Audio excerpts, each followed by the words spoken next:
Today we're going to talk about PG&E retirement benefits as a whole and give you an idea of what some of the retirement plans covers.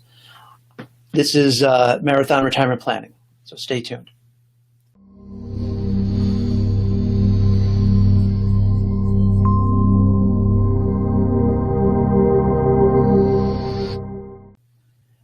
Hi everyone. Welcome to the PG&E Retirement Plan Show. We're live on Facebook, or we'll be going live on Facebook every Monday at 11 a.m. Pacific, and then we'll have it up on YouTube for replays shortly thereafter. We're glad to have you with us. I'm Dan Leonard, and today we're going to talk about some topics related to your 401k, your pension, your health care, and other topics. So please tag your PG&E coworkers that could also benefit from hearing this information. Don't forget to like and subscribe to the page. You'll get notices as new videos are posted. So again, today what we're going to talk about is the topics you see there on the screen. So let's get started by diving into the pension. Each week, we will do a little bit of a deeper dive into each of the topics we're going to cover today. So today is really meant to be more of an overview to give you an idea of what's to come. And again, if you leave your questions and comments in the notes, we'll certainly try to address them as I see them pop up or in future videos. So first off, the pension. There we go. The pension. We're going to talk about the calculation, vesting, and the payouts. So first of all, the calculation. I'm not going to go into great depth today. That will come up in another video, but there's a few key items that go into that calculation. One is your years of service. So they take your years of service. That's one of the multipliers. Then they take your salary. Now, whether you're union or management does make a difference, because if you're union, they take your final paycheck, turn that into a monthly income, and use that as the number. If you're in management, they take your final 36 months of average pay down to whatever the average is over the 36 months, and that's the multiplying factor. In both cases, it gets multiplied times your years of service. So if you had 30 years of service, it would be your final monthly pay times 30. Now, if that's for management, if you're union, they would take that final monthly pay and multiply it times your years of service. The difference is the third part of the formula, which is, I'll call it the multiplier. If you're union, the multiplier is 1.5 for years 1 to 25. After that, so if you were there for 30 years, they would take the salary number times 25, and then they would take the additional 5 years, take your salary number times that. The third number in that equation is what they multiply it by, and it's either 1.5 for the first 25 years and 1.6 for anything over 25 years. If you're in management, same formula, except your multiplier is 1.7. And again, that's probably a little confusing, but there's going to be another video actually next week where we're going to go into that in a little greater depth. So that's the calculation. The vesting on it is pretty straightforward. If you are old pension, you're vested, because the vesting schedule is you have to have been with the company for 3 years. And since they shut down the old pension in 2013, if you're on it, you've vested. If you're in the new pension, you haven't vested yet, because the new pension is a 5-year vesting schedule. The only other way around that is once you reach age 55, you are considered vested in the schedule, in the pension, regardless of your years of service. Now, if you started at 54, yes, a year later you're vested, but you're not going to have much in the way of a pension because it's only been 1 year. And then the final part of the pension calculations or the pension formula is the payout. So are you going to take a single life, meaning you're going to take a check a month until you pass, and then once that happens, nothing's left? Or if you're married, you're probably going to take a spousal option. So are you going to take the 100%? So if you're getting $1,000 while you're both alive, if you were to pass, your spouse continues to get $1,000, or do you want the 75% option where they would get $750, or the 50% option where they get $500? Those obviously affect the amount of money you get to start. And then obviously once you've passed, it is then adjusted again if you've chosen one of those options. And then the final option you have is what they call the special pop-up option. The special pop-up is simply Just like the spousal option, the exception is when your spouse passes, if they pass before you, you don't see a reduction of any sort. What you do is you go back to the higher single life option for the remainder of your life. So that's not used very often, but occasionally in a situation where maybe you have a spouse that's ill or a significant age difference, you might be able to take a guess at who's going to pass first. And, if you get it right, obviously you get a little bit more money out of it. Most married couples do just take the 100% option, so the amount stays the same throughout their lifetime. Okay, so that's the pension. The 401k, I want to talk about contributions, matching, and the investments. So contributions. Everybody wants to know, how much should I be putting into the 401k? Well, bare minimum, if you are on the old pension, you want to put in 6% because that's how much you have to put in to maximize the company match. If you're management, again, old pension, still 6%.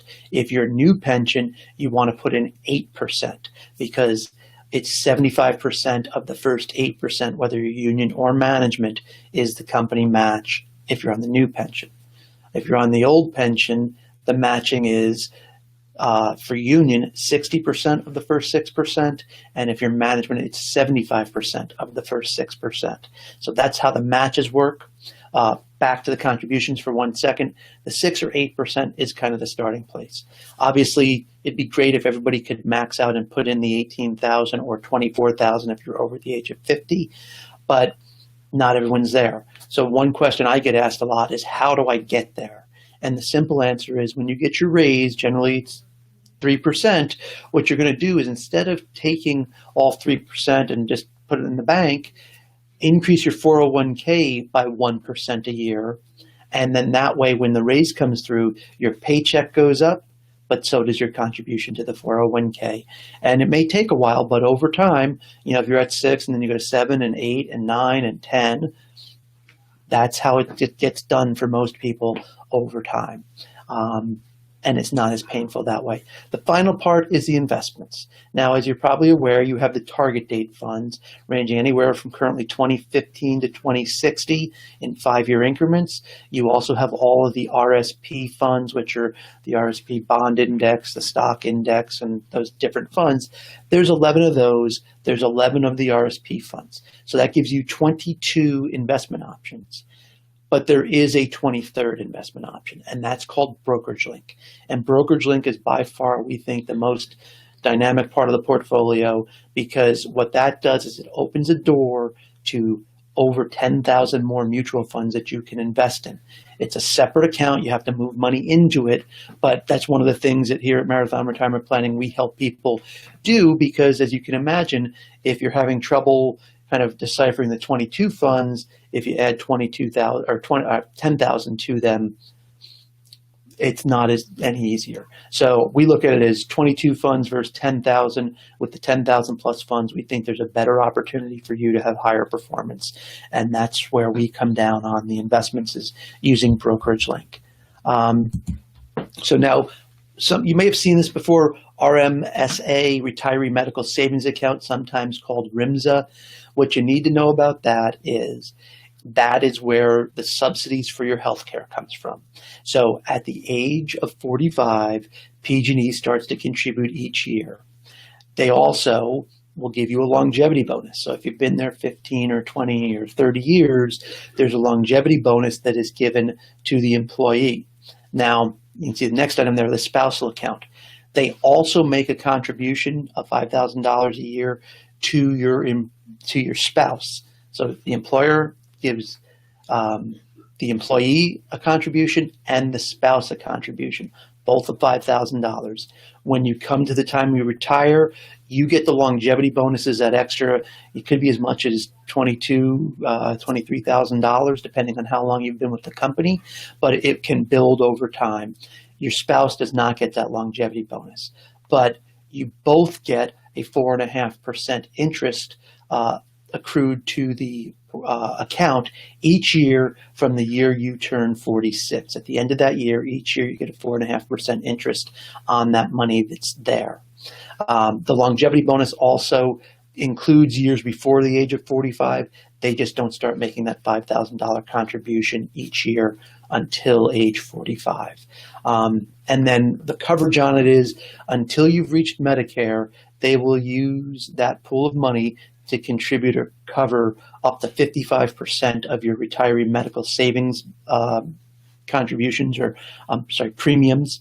And if you've reached Medicare, that drops to 30%. It's one, to help it stretch out, but also because when you go from your main coverage being either Kaiser or Blue Cross, the premiums drop significantly at age 65 when you go to Medicare. So your payment goes down and the company's payments go down at the age of 65.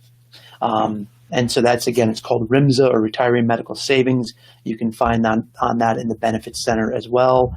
And then the last thing that some people are unaware of is you do have post-retirement life insurance. So when you leave the company as a retiree, you get an $8,000 life insurance policy. Essentially, it's meant to be a burial policy. If you're in management and you have more than 15 years in management, you are eligible for up to $50,000 in life insurance. And if you were hired before 1986, there's even an increase on what that could be. There's some tax implications to that. So again, we're going to save that for another video. But just know that there is a life insurance policy for you when you leave PG&E as a retiree. So that's the general overview from today, or for today. As you can imagine, again, there's a lot more depth and detail on all of those topics, which we are going to cover in the coming weeks. So please post any comments or suggestions for topics you'd like to see us cover in the future, whether you're watching it live or on the replay. Again, replays will be on YouTube. Feel free to tag your PG&E coworkers that could benefit from hearing this valuable information. I can be reached at the information on the screen there, the 925-726-401k, or on my email. That's it for this week. Thanks for tuning in. I'm Dan Leonard from Marathon Retirement Planning.